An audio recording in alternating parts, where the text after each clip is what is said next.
Welcome Pokemon Go trainers, welcome back to the channel. So in this video I am suggesting some Ultra League team as league rotation will be changed from Great League, Master Premium to Ultra League and the Spring Cup. So I have prepared some good team combination which can be used in Open Ultra League. But point to be noted, not every team is a perfect team. There are certain core breaker to it. So do watch the video till end, and if you haven't subscribed the channel, please subscribe it, and let's begin the video. Let's see what the first team is. So the first team is Drifloon, G-Weezing and the Virizion at the back. So as Drifloon is weak to dark typing, so back to Pokemon are covering its weaknesses very well. I could see a Talonflame could be a problematic to this team as we are very weak at the back line. Drifloon can fight back, but still Drifloon also struggles if it is running a flame charge. The moveset on all three Pokemon are standard. Drifloon with Astonish, Icy Wind and the Shadow Ball, and G-Weezing with Fairy Wind, Overheat and Brutal Swing, and Virizion with Double Kick, Sacred Sword which is Legacy move, and the Leaf Blade. So G-Weezing is extremely weak to ground typing, so Virizion and Drifloon can handle it very well like a Gastrodon or any other Mudboy like Swampert, and Virizion is weak to flying type majorly, actually it's a double weak to it. So Drifloon with Icy Wind can handle it very well, and G-Weezing is very spammy with the Fairy Wind, Brutal Swing combination, and we can nuke our opponent with Overheat as well. So overall I would say this team is very good until and unless if you see a Talonflame which can be a problematic. But if we manage our energy properly and take proper shield decisions, then we can overcome it, and we should be avoiding Virizion to getting match with a Talonflame. Otherwise it is going to get energy and the whole team is going to clean up by the Talonflame itself.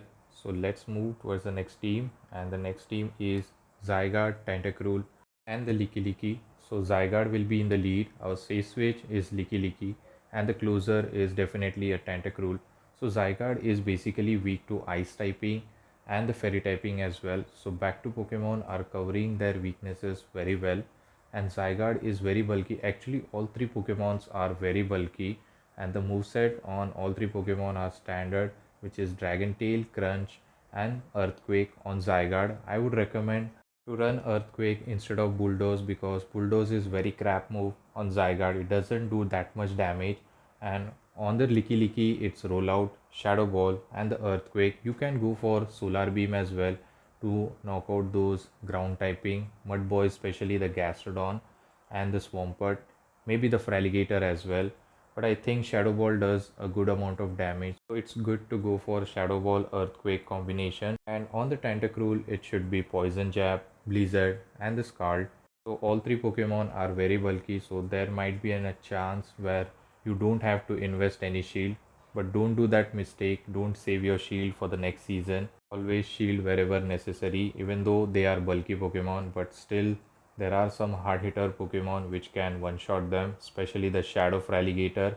It might create a problem with its spacing, so use your shields properly. So let's move towards the next team, and the next team is Pangoro, Drifloon and Feraligatr. You can use Shadow Feraligatr because Shadow Feraligatr has more damage output, but if you want to add more bulk on this team, you can use a normal Feraligatr because already Pangoro is fragile. Drifloon is bulky, but still it depends on IV. If you have a good ranking Drifloon, yes, definitely you should go for it. So leading with Pangoro, and basically Pangoro is weak to flying typing and the fighting typing, especially Annihilate, and backline is covering its weakness, especially Feraligatr can outpace the Annihilate with the Shadow Claws and Hydro Cannon combination, and Astonish from the Drifloon does a lot of damage. We can just farm them down if we have a shield advantage. So basically this team is also covering each other weaknesses very well. Like Drifloon is weak to dark typing, so Pangoro can cover its weaknesses. But remember, the backline is extremely weak to electric typing. Like if you see Ampharos at the back with the shield advantage, definitely you are going to struggle. But if you can overcome the situation with the proper energy management, yes, definitely it is possible. So the moveset on all three Pokemon are Pangoro is running Karate Chop, Close Combat and the Night Slash. And on Drifloon it's Astonish, Icy Wind and the Shadow Ball. and Feraligatr with Shadow Claw, Hydro Cannon, and the Ice Beam. So moving towards the next team, it's Steelix, Drifloon, and the Feraligatr. So Steelix is basically weak to ground typing fighters. So back to Pokemon are definitely covering its weaknesses.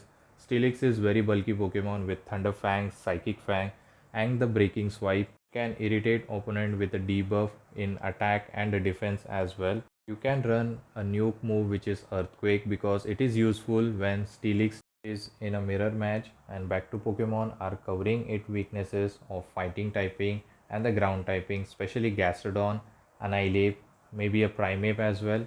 This team is ABA weak to Virizion because Steelix is weak against fighting type move, and Feraligatr being water typing is weak to grass typing move. So all three Pokemon are running moveset of Steelix with Thunder Fang, Breaking Swipe, and the Psychic Fang. On the Drifloon, it's definitely Astonish, Icy Wind, and the Shadow Ball. And on the Feraligatr, it should be Shadow Claw, Legacy Hydro Cannon, and the Ice Beam. I always recommend to run Ice Beam on the Feraligatr instead of Crunch because this way you can have some coverage against the Virizion with the Ice Beam because it does a lot of damage. I cannot guarantee that it is going to one shot, but still it does a decent amount of damage where in the shield advantage we can farm them down. Also it provides better coverage against the dragon Pokemon. So let's move towards the next team, and it's a Grumpig, Lapras, and the Golisopod. So Grumpig is basically weak to the dark typing, especially Mandibuzz can wall this, and back to Pokemon are covering its weaknesses. But Golisopod also struggle against the Mandibuzz, but Lapras can fight back because we are running Skull Bash, which is going to raise our defense.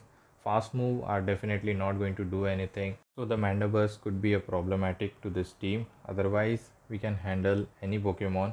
So the core breaker for this team could be Morpeko. Yes, level 50 Morpeko. I have seen few Morpeko in the Ultra League. So that could be a core breaker because it continuously boosts whenever he throws an Auroville. In case you see Morpeko with the 2 shield advantage, you should do only one thing, which is top left, because you cannot win against it. The pacing and the damage output is very much, so you should just top left. So the moveset on the Grumpig is Psywave, Dynamic Punch, and the Shadow Ball. On the Lapras, it's Psywave, Skull Bash, and Sparkling Aria. On the Golisopod, it's Shadow Claw, Xyzer, and the Aqua Jet. So overall, all three Pokemon make a very good team combination and covers each other weaknesses very well, until and unless it's a bad day for you in the GPL and you see a level 50 Morpeko with the 2 shield advantage. Otherwise, still you can handle the bad scenarios with this team. So now moving towards the next team, it's Annihilape, Steelix, and the Shadow Feraligatr. So Annihilape is basically weak to the ghost typing, especially Drifloon can be a problematic in the lead, and also the fairy typing. So here our Safe Switch Feraligatr is very good against those fairy typing and the Drifloon as well, because Shadow Claw generates energy quickly, and especially with the shadow form the damage output is insanely high, so we can one shot many things and put lot of pressure with the fast move. And Steelix is just a hard wall to the fairy typing, and it can handle those flying type like Corviknight, Mandibuzz, and Drifloon, to which Annihilape is very weak with the Thunder Fangs. So the moveset on Annihilape is counter, Rage Fist, and the close combat to one shot anything. And on the Steelix is Thunder Fang, Breaking Swipe, and the Psychic Fang. As I said earlier, you can go for Earthquake for a better mirror match, and on the Feraligatr it's Shadow Claw, Hydro Cannon, and the Ice Beam. So overall, I would say all three Pokemon are covering each other weaknesses very well. I don't see any core breaker for this team. Maybe a Talonflame in the lead with a Flame Charge, which boosts up its attack, incinerate damage again and again. So might be at that point of time this team might struggle. Yes, I know Feraligatr is a good answer, but still with energy head start, it can be a deadly Pokemon. So these all team I would recommend to run in Ultra League Cup. So hopefully you have liked this video. If you do, please don't forget to leave a like, comment, and also subscribe to my channel and share with your Pogo friends. I'll catch you all in the next video. Till the time, take care trainers. Have a good day. Bye.